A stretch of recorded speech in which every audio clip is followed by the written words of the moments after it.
Solomon Azuchukwu looks on with trepidation at a building he once called home.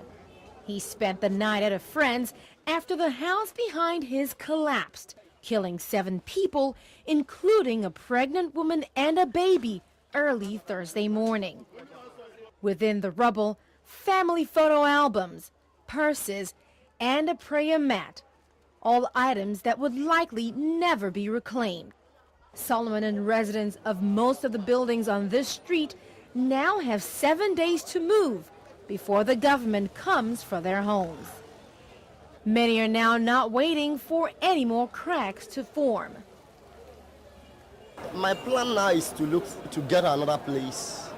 And when, it's not easy to just get a place under a day or 2 days.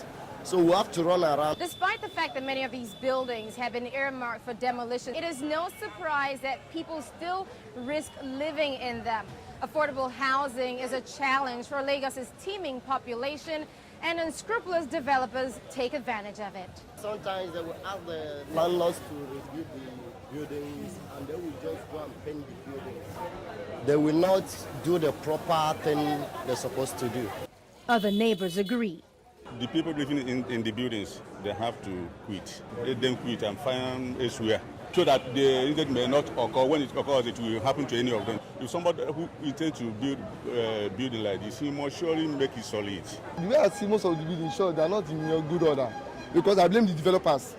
Because if they use the correct material from the beginning, all these things will not happen. Engineers say government agencies are also to blame. There are inspectors in the government. There are so many inspectors. Immediately when you commence the structure, there must be an engineer to give approval to all the stages. Because I'm even afraid to stay here now. Because all these structures are distressed structures.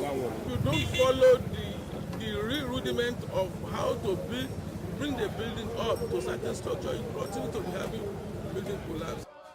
For residents still living in these distressed buildings, every sound raises fears that they could meet the same fate as their neighbors and their buildings could collapse. Many have decided to now leave their homes to the bulldozers. Adaure, Achumba, Lagos.